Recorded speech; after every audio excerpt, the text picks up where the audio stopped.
ko se spopade z nekimi karteli, naprimer z gradbenimi, so tudi politične posledice.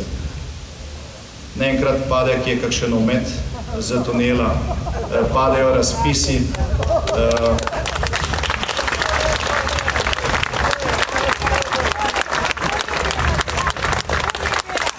tri gradbena podjetja v Sloveniji oddajo za posle, ki so vredni 100 milijonov evrov, ponudbe, ki se razlikujejo za pol milijona ali pa za nekaj 100 tisoč evrov, kolikor je izbran kakšen tuji dobavitelj, ki je za 10 milijonov cenejši, se pritožijo, zavlačujejo razpise in potem lahko preberemo, da je vlada kriva, ker se predor Markovec še ne gradi.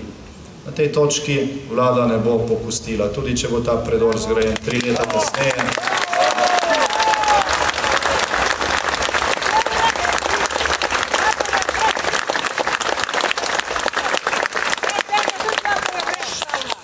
Bo pa zgrajen po postopkih, ki bodo uporabili normalne evropske standarde in ki ne bodo slovenskih davkoplačevalcev z desetinami dodatkov oziroma aneksov oropali za nadaljne milijone evrov. To se je dogajalo pri vseh večjih gradbenih posegih, vedno je bilo potrebno doplačevati in nekoč je pač treba temu narediti konec. In jaz sem vesel, da je končno tudi s temi menjavami v vladi prišlo do te točke.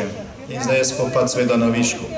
Posledice so tudi v zamujanju, v tem, da bo absolutno zato, da se te stvari popravi, potrebno dokončno liberalizirati javne razpise, povabiti tudi tiste, ki cenejš naredijo, ne glede na to, s katere evropske države pridejo, in tem monopolom narediti konec. Drugače bomo na koncu seštevali pluse in minuse in seveda tam pri minusih šteli tudi velike dodatne stroške in milijone. Enako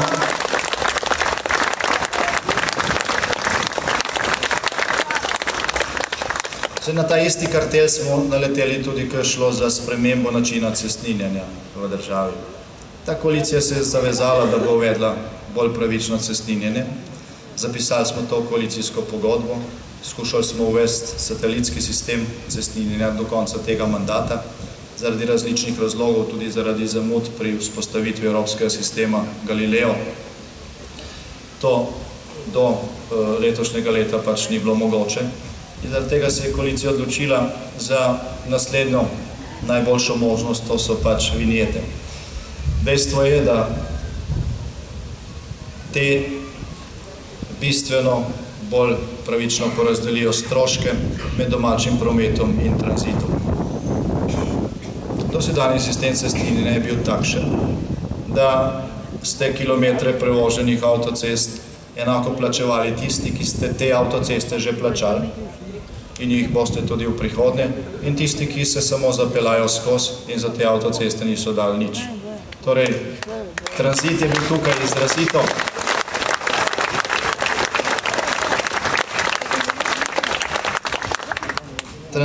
tukaj izrazito premalo obremenjen in mi smo zdaj vzpostavili neka pravična razmerja. Ampak kdo je te rešitve napadel? Najprej so jih napadli doma. Najprej so jih napadli tisti, ki so imeli neposredne koristi od prejšnjega sistema, ker se je tam dalo veliko zaslužiti na raznih stvareh. In zaradi tega teh odporov je tudi trajalo dlje časa in so še vedno pač nekateri tehnični problemi, ker je šlo tudi tukaj za ukrep, ki je razgradil nek monopol. In tega je še veliko. Pravzaprav je ta vlada prišla v konfliktne situacije, ki so odmevali potem seveda tudi na prvih straneh časopisov, vedno, kadar se je lotila kakšnega monopola in vedno se je skušalo stvari obračati okoli. Zaradi tega iz našega programa za prihodnost žal ne moramo izvzeti točke, ki se reče boj za pravno državo. To je absolutno potrebno nadaljevati. Slovenija na pravi poti pomeni tudi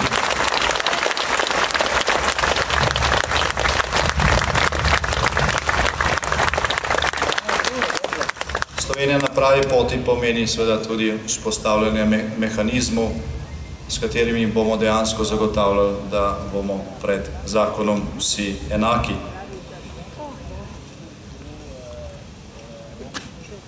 Zdaj, če vam tukaj predstavim še vse ostale točke našega programa, bo to trajalo še nekaj časa.